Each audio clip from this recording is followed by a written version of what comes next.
ஆண்டவராகிய இயேசு கிறிஸ்துவின் நாமத்தில் உங்கள் யாவருக்கும் ஷலோம். வேதாகமத்தின் தொடர்ச்சியான தியானத்தில் இன்றைய நாளிலே ஒரு பெரிய தீர்க்கதரிசி ஒரு மரத்தினுடைய கிளையிலே வைத்து 2ஆக வெட்டி போட்டார்கள். அது பயங்கரம். அந்த தீர்க்கதரிசியை குறித்து உங்களோடு பேச வேண்டும், உங்களோடு பகிர்ந்து கொள்ள வேண்டும் என்று விரும்புகின்றேன். அது ஏசாயா தீர்க்கதரிசி. அவன் முதலாவது தேவனை பார்த்தான், 2வது தன்னைத்தானே பார்த்தான், 3வது தன்னை சுற்றிலும் பார்த்தான். ராஜ்யம் மொத்தமும், யூதா ராஜ்யம் முழுவதும் பயங்கர மோசமான நிலை, பரிசுத்தமற்ற நிலைக்கு ஆளாகியிருந்தது. தேவனுடைய கோபம் அவர்கள் மீது இறங்கப் போகிறது. அவர்கள் நாசமாகப் போகிறார்கள், அழியப் போகிறார்கள்.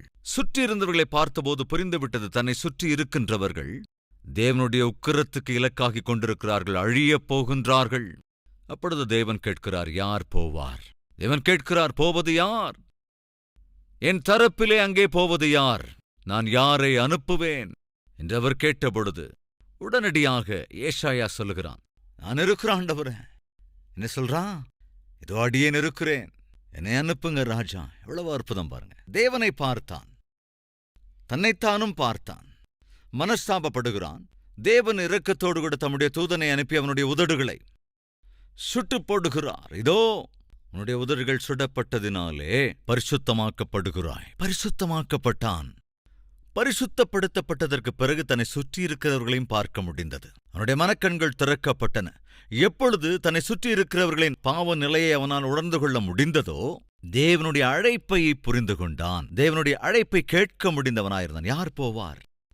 சகோதர சகோதரிகளே, தேவன் ஒருவரையும் வற்புறுத்தி ஊழியத்திற்கு அழைக்கவே மாட்டார். நானும் கூட ஒருவரையும் வற்புறுத்தி ஊழியத்திற்கு அழைப்பதில்லை. யாரையாவது ஊழியத்திற்கு அழைக்க வேண்டும் என்று ஆசைப்பட்டால் அழைப்பேன், ஆனால் ஒரு வார்த்தை சொல்லிவிடுவேன், ஆண்டவரிடத்திலே ஜெபியுங்கள், தேவனுடைய சித்தம் என்று நீங்கள் அறிந்து கொண்டால் வந்து ஊழியத்திலே சேர்ந்து கொள்ளுங்கள். ஏனென்றால் வற்புறுத்தி அழைத்து யாராவது ஊழியத்துக்கு வந்தார்கள் என்றால் நிலைத்து நிற்க மாட்டாங்க. காரணம் என்னவென்றால், சதீஷையா கூப்பிட்டாங்க, நாங்கள் ஊழியத்துக்கு வந்துட்டோம்.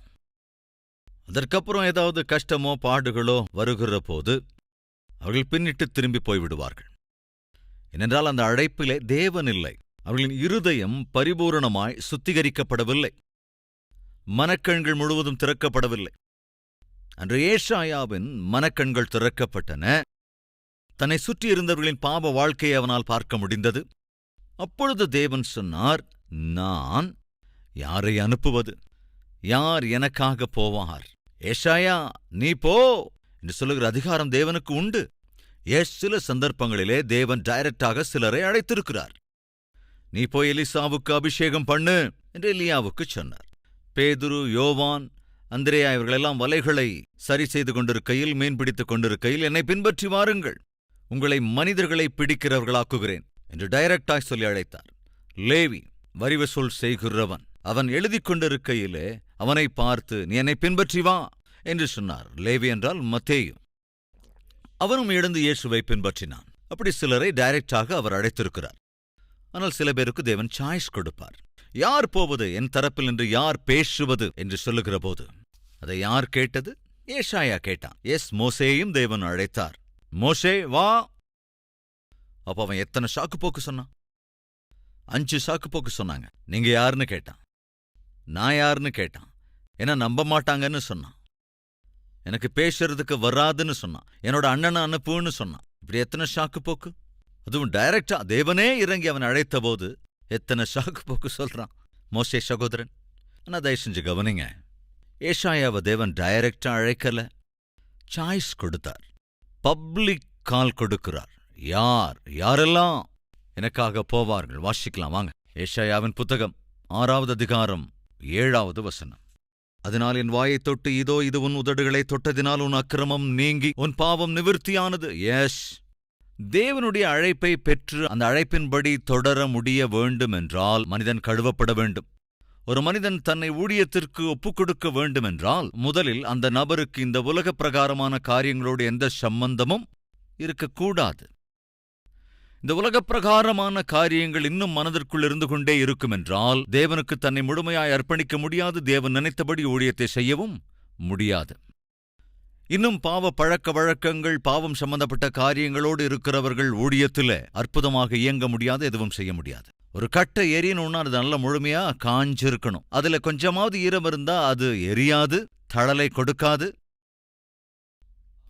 அதுக்காக எந்த பாத்திரத்தை அது மேல வச்சாலும் அது சூடாகாது. விறகு நல்லா எரியணும்னா என்ன ஆகணும்? அது நல்லா காஞ்சிருக்கணும். இப்படித்தானே? அது இன்னும் ஈரமாவே இருந்தா அது எரியாது. சில சந்தர்ப்பங்களில் சிலரை நான் பார்த்துருக்கேன் ஊழியத்துல. அப்ப அவங்கள பார்க்கும்போது சொல்லுவேன், முழுமையா காயில இன்னும் கொஞ்சம் ஈரம் இருக்குன்னுவேன். எப்படி சரியா பயன்படுத்த முடியலன்னா, ஸ்ட்ராங்கா தேவனுக்காக நிற்கலன்னா நம்ம புரிஞ்சுக்க முடியும் இன்னும் அவங்களுக்குள்ள ஈரம் இருக்கு. அந்த ஈரம் எதற்கு அடையாளம்? உலகப்பிரகாரமான காரியங்களுக்கு. இந்த உலகம் ஒரு நபருக்குள் இருக்கிற போது அந்த நபரால் தேவனுக்கு உதவ முடியாது. ஒருவேளை இன்று ஊழியத்திலே இருக்கிற என் அன்பு சகோதரனே, சகோதரியே, உன்னுடைய வாழ்க்கை தேவனுக்கு அங்கீகாரமானதாகவும் ஊழியத்திற்கு ஆசீர்வாதகரமாகவும் இல்லாவிட்டால் உலகம் உனக்குள்ளே உண்டு. அந்த உலகம்தான் நீ தேவனுக்காக நிலைநிற்காதபடி, எரியாதபடி தடையாயிருக்கிறது. அதை சரி செய்து கொண்டால் கட்டாயமாக நீ பயன்படுவாய்.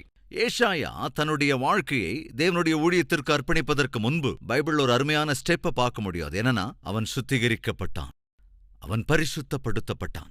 நாட்களிலும் சிலர் ஊழியத்துக்கு வந்துடுறாங்க, பாவத்துக்குள்ள வாழ்ந்துகிட்டே, பாவத்தை தொடர்ந்து கொண்டே, பாவ பழக்க வழக்கங்களுக்குள் இருந்து கொண்டே, பொய்களை சொல்லிக்கொண்டே, அநியாயமாக நடந்து கொண்டே ஊழியத்துக்குள்ளே நுழைஞ்சிடுறாங்க. அது நல்லதல்லவே அல்ல. இன்னும் சில பேர் அந்த வேலைக்கு முயற்சி செஞ்சேன், இந்த வேலைக்காக பிரயத்தனம் பண்ணேன், எத்தனையோ வேலைக்காக பிரயாசப்பட்டாலும் சரி, எங்கேயும் வேலை கிடைக்கல. என்ன செய்யறது? பேசாம ஊழியத்தை ஸ்டார்ட் பண்ணிடலாம். இது இன்றைய சில ஊழிய முறை. அநேக வருடங்களுக்கு முன்பு என் கூட அநேக வாலிபர்கள் இருந்தார்கள். அப்போ கால்வரி யூத் மிஷன் என்று வாலிபர்கள் மத்தியிலே ஊழியத்தை ஆரம்பித்தேன். ஒரு ஸ்டூடெண்ட் பிஎஸ்சி முடித்திருந்தார். வேலைக்காக முயற்சி பண்ணி வேலையே கிடைக்கல. அவன் என் கூட அப்பப்போ ஊழியத்துக்கு வந்து போய்கிட்டு இருப்பான். அவங்க வீட்டுக்கு நான் போயிருந்தேன். அவங்க அப்பா என்னை பார்த்து சொல்லுவாரு, தம்பி, என் பையனை கூட கூட்டிட்டு போயிடுங்க அப்படின்பாரு. அங்கிள், அப்போ நீங்க உங்க நோக்கம் என்னன்னு கேட்டேன். நீ கூட்டிட்டு போயிடுப்பா அவனை, இவனால எந்த பிரயோஜனமும் இல்லை, காசுக்கு பிரயோஜனம் இல்லை, இவன் எவ்வளோ கஷ்டப்பட்டு படிக்க வச்சு, ஆனா எங்கேயும் வேலை கிடைக்க மாட்டேங்குது. ஸோ அவனுக்கு வேலையும் இல்லை, சம்பாத்தியமும் இல்லை, தின்றதுக்கு தவிர வேற எதுக்கும் பிரயோஜனம் இல்லை. அதனால கூட்டிட்டு போயிடுப்பா.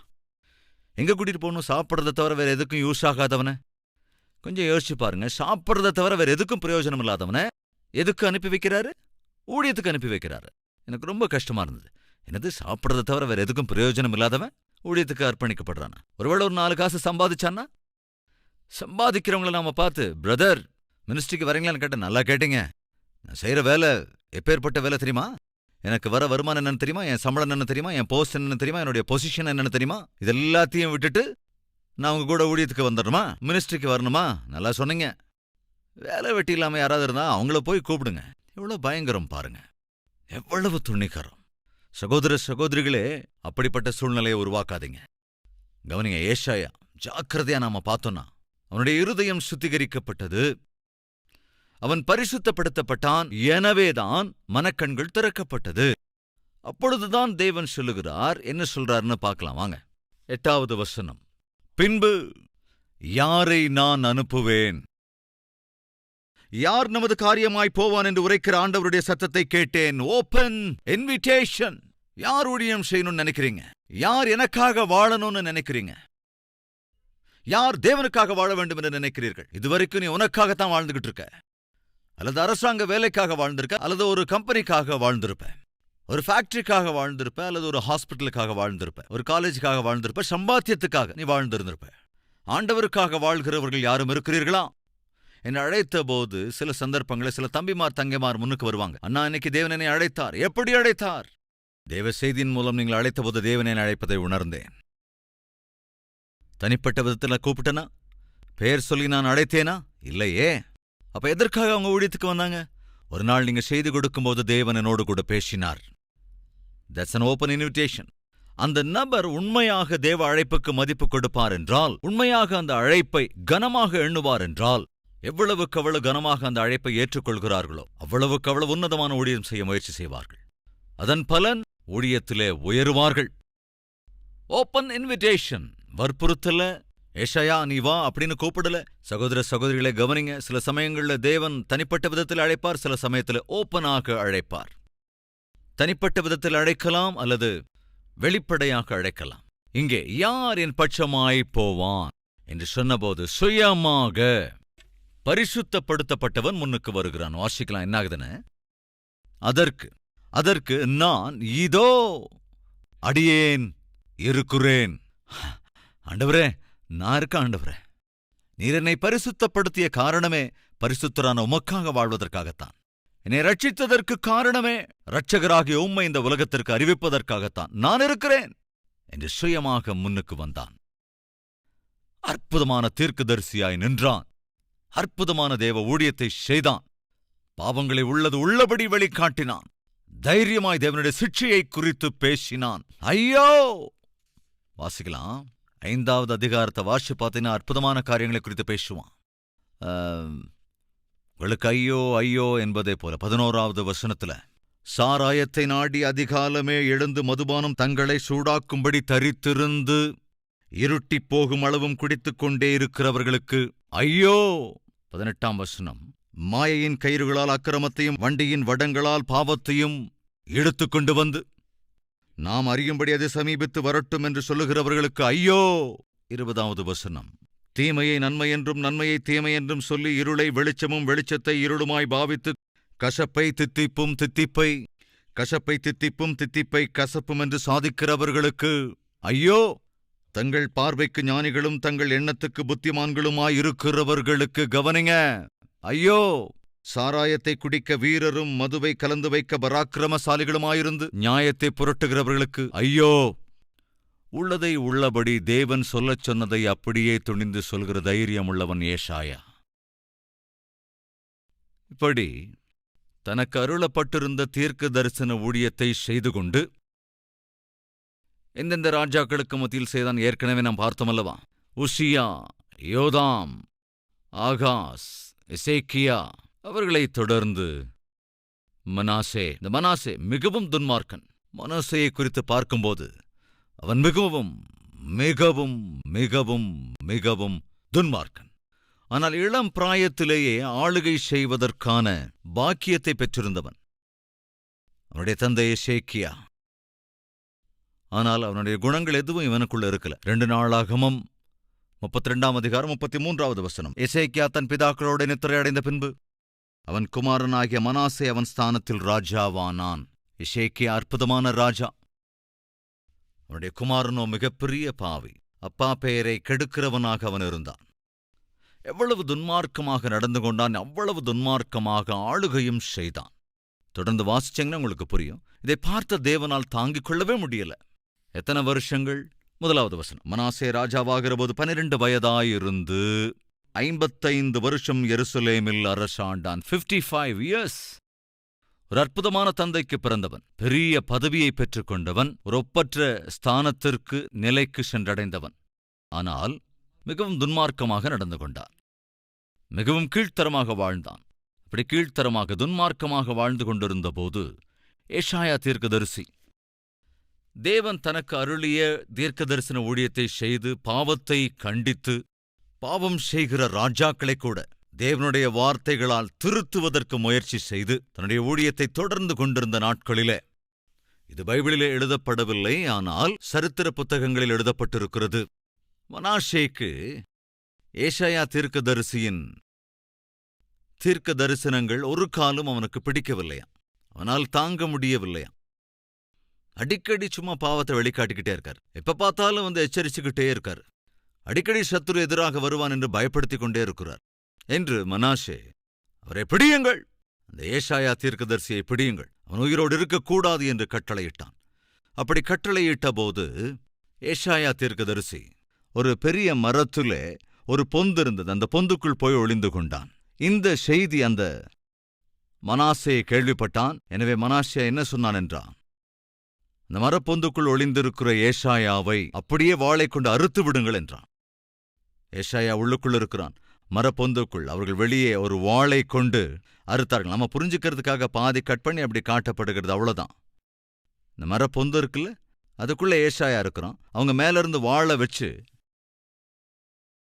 ஒளிந்திருந்த ஏசாயாவை அவன் உயிரோடு இருக்கின்ற நிலையிலேயே அவனை மேலிருந்து கீழே வரைக்கும் வாள் வைத்து அறுத்து விட்டார்கள். அவ்வளவு பயங்கரமாக சித்திரவதைக்கு ஆளாக்கி ஏசாயாவை மனாசே கொலை செய்தான் என்பது சில சரித்திர புத்தகங்களில் எழுதப்பட்டிருக்கிறது. தன் உயிரை இழந்து போனான். ஆனால் தனக்கு அருளப்பட்ட ஊழியத்தை, தீர்க்கதரிசன ஊழியத்தை ஒரு காலம் அவன் விட்டுவிடவே இல்லை. அதுங்க ஊழியம். பிரச்சனைகளைக் கண்டு அஞ்சுகிறவன் ஊழியக்காரன் அல்ல. சூழ்நிலைகளுக்கு ஒத்துப்போய் விடுகிறவன் ஊழியக்காரன் அல்ல. ஊழியம் செய்து கொண்டிருக்கிற போது, சவால்கள் வருகிறபோது அந்த சவால்களைக் கண்டு சிதறிப்போகிறவன் ஊழியன் அல்ல. ஓடிப்போய் விடுகிறவன் ஊழியன் அல்ல. தேவன் அற்புதமான இந்த ஊழியத்தை கொடுத்திருக்கிறார். இது தேவன் அருளியிருக்கிற ஊழியம். அவரை நான் கனப்படுத்த வேண்டும், அவரை பெருமைப்படுத்த வேண்டும், அவருடைய சித்தத்தை நிறைவேற்ற வேண்டும். அவருடைய சித்தத்தை செய்வதொன்றுதான் என் வாழ்க்கையின் லட்சியம் என்கிறவர்கள்தான் ஊழியத்திற்கானவர்கள், ஊழியத்திற்கு உபயோகப்படுகிறவர்கள். ஏசாயா தன் கடைசி மூச்சு வரைக்கும் தேவனுடைய ஊழியத்தை தொடர்ந்தான். தேவன் அருளிய ஊழியத்தை நிறைவேற்றிக் கொண்டே இருந்தான். தன்னுடைய 90வது வயதிலே அவன் கொல்லப்பட்டான் என்பதுதான் சரித்திர புத்தகங்களிலே எழுதப்பட்டிருக்கின்ற உண்மை. சகோதர சகோதரிகளே, ஏசாயா அதாவது எப்பொழுது அவனுடைய இருதயம் சுத்திகரிக்கப்பட்டதோ அப்பொழுதிலிருந்து தேவனுக்காக உண்மையாய் வாழ்ந்தான். எப்பொழுது நீ ரட்சிக்கப்பட்டாயோ அப்பொழுது உன் இருதயம் சுத்திகரிக்கப்பட்டு விடுகிறது. அதனால்தான் நீ ரட்சிக்கப்பட்டாய். அப்போ அதிலிருந்து உயிர் போகிற வரைக்கும் யாருக்காக வாழ வேண்டும்? நீ ஆண்டவருக்காகத்தான் வாழ வேண்டும். உனக்காக நீ வாழவே கூடாது. உன்னுடைய சம்பாத்தியத்திற்காக நீ ஒரு காலம் வாழக்கூடாது. வீடு கட்ட வேண்டும் என்றோ, காரு வாங்க வேண்டும் என்றோ, கஷ்டங்களை தீர்க்க வேண்டும் என்றோ, இவைகளுக்காக அல்ல. எஸ், கணவனை நேசிப்பது, மனைவியை நேசிப்பது, பிள்ளைகளை நேசிப்பது, அவர்களை போஷிப்பது, இவைகள் எல்லாமே குடும்ப உறவில் ஒரு பாகம்தான். ஆனால் எந்த வேலையை செய்தாலும், நான் சொல்றேன், கற்பிக்கிற டீச்சரா இருந்தாலும், அல்லது டாக்டரா இருந்தாலும், விவசாயியா இருந்தாலும், வேலை செஞ்சுக்கிட்டு இருந்தாலும், வியாபாரம் பண்ணிக்கிட்டு இருந்தாலும், நீ எந்த பணியில் இருந்தாலும் அந்த பணியில நீ கிறிஸ்துவை உன் கிரியைகளில் காண்பிக்க வேண்டும். கிறிஸ்துவின் சாட்சியாய் நீ வாழ வேண்டும். அதையே உன் ஊழியமாக நீ நினைக்க வேண்டும். அதனால் தான் நான் எப்பவும் சொல்வேன், எங்க இருக்கிறியோ அங்க என்ன வேலை செய்யோ அந்த வேலையில கிறிஸ்துவுக்கு சாட்சியாய் இரு. உங்களை பார்க்கின்றவர்கள் உனக்குள் இருக்கிற கிறிஸ்துவை புரிந்து கொள்ளும்படியாக உன் வாழ்க்கை இருக்க வேண்டும். வேதம் சொல்லுகின்றது, நீங்கள் உலகிற்கு வெளிச்சமாயிருக்க வேண்டும். உலகத்துக்கு நீங்கள் உப்பாயிருக்கிறீர்கள். எனவே உப்பில்லாத பண்டம் குப்பையில. அது உண்மைதானே? உன்னுடைய வாழ்க்கை அநேகருடைய வாழ்க்கைக்கு, ருசியில்லாத வாழ்க்கைக்கு ருசியாக மாற வேண்டும். உன் வார்த்தைகள் அன்பு நிறைந்ததாயிருக்க வேண்டும். சோர்ந்து போய் இருக்கின்றவர்களை தூக்கி நிறுத்துகிற, ஆறுதல் கொடுக்கிற வார்த்தைகளாக உன் வார்த்தை இருக்க வேண்டும். அன்பு சகோதர சகோதரிகளே, ஏசாயா சுமார் 60 65 ஆண்டு கால ஊழியத்தை மிகவும் அற்புதமாக செய்தான். அதேபோல அற்புதமாக தன்னுடைய வாழ்க்கையை நிறைவு செய்தான். துன்மார்க்கன் தன்னை கொல்ல வந்தபோது கூட தன் ஊழியத்தை அவன் விட்டுவிடவில்லை. ஊழியத்தை தொடர்ந்து செய்து கொண்டே இருந்தான். ஊழியம் செய்து கொண்டே அப்படியே கொல்லவும் பட்டான். எங்கேயும் பயந்து ஓடல. காரணம் என்ன? அவன் ஒரு பரிசுத்தன், ஆண்டவரை நேசித்தவன். அன்பு சகோதர சகோதரிகளே, ஓடிப்போகாதீங்க. தேவனை விசுவாசித்தாய், அவருடைய சாட்சியாய் வாழ்ந்து கொண்டிருக்கிறாய். சிரமங்கள் வரும், கஷ்டங்கள் வரும், பிரச்சனைகள் கட்டாயம் வரும், வியாதி வேதனைகளும் வரும். இவைகள் வருவதால் அதைக் கண்டு பயந்து தேவனை விட்டு ஓடிவிடக் கூடாது. யோபுவை குறித்து நாம் பார்த்திருக்கிறோம். அவன் ஓடிப்போகலங்க. என்ன செய்தான்? தேவனுடைய பாதங்களை பற்றிக்கொண்டான். அவ்வளவுதான். தனக்கு இருந்த எல்லா பிரச்சனைகளையும் கொண்டு வந்து தேவனுடைய பாதத்திலே கொட்டி விட்டான். அதன் பலன் என்ன? இரட்டிப்பான ஆசீர்வாதம். உன்னுடைய பிரச்சனை எதுவா வேணா இருக்கலாம், எப்பேற்பட்ட பிரச்சனையா இருக்கலாம். ஆனால் நீ செய்ய வேண்டியதெல்லாம் அந்த பிரச்சனைகளை கொண்டு வந்து ஏசப்பாவின் பாதத்தில் வச்சிரு. அவருடைய பாதத்தை பற்றிக்கொள்ளு. உன் பாடுகள் எல்லாம் அவர்கிட்ட சொல்லிடு. வேதாகமம் சொல்கிறது, அனுதினமும் அவர் நம்முடைய பாரத்தை சுமக்கிறவராயிருக்கிறார். தினந்தோறும் உன்னுடைய பாரத்தை சுமக்க அவர் தயாராக இருக்கிறார். நீ செய்ய வேண்டியது என்ன? உன்னுடைய பாரங்களை கொண்டு வந்து அப்படியே ஆண்டவர்கிட்ட ஒப்படைச்சிரு. வருத்தப்பட்டு பாரம் சுமக்கிறவர்களை நீங்கள் எல்லோரும் என்னிடத்தில் வாருங்கள், நான் உங்களுக்கு இளைப்பாறுதல் தருவேன், நிம்மதியை தருவேன், சமாதானத்தை தருவேன். யாரும் இருக்கிறீர்களா நம்முடைய மத்தியிலே? பாரத்தோடு கூட வேதனையோடு கூட இருக்கிறவர்கள் வாருங்கள். அவருடைய சந்நிதியிலே நாம் இளைப்பாறுதலை, சமாதானத்தை பெற்றுக்கொள்ளலாம். சந்தோஷமாக வாழலாம். நல்ல காரியங்களை சாதிக்கலாம். நன்னடத்தியோடு கூட ஜீவனுள்ள தேவனுக்கு சாட்சிகளாக வாழலாம். வாருங்கள். Let's pray.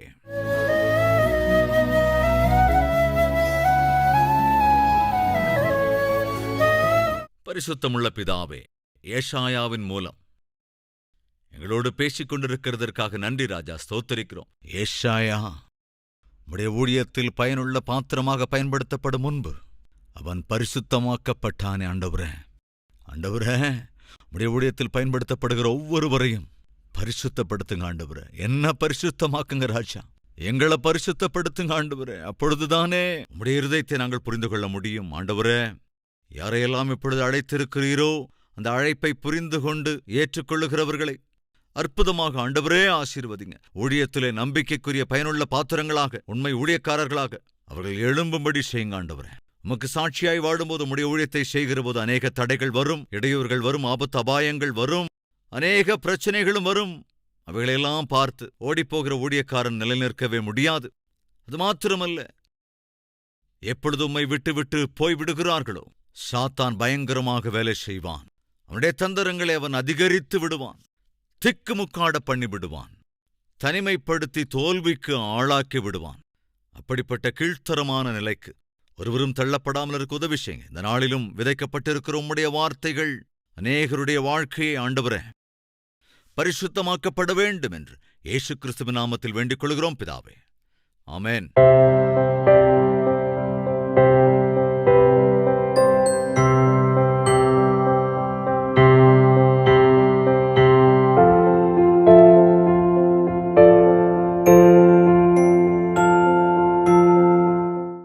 எங்கள் முகவரி: கல்வரி, தபால் பெட்டி எண் 30, குக்கட்பள்ளி, ஹைதராபாத் 72.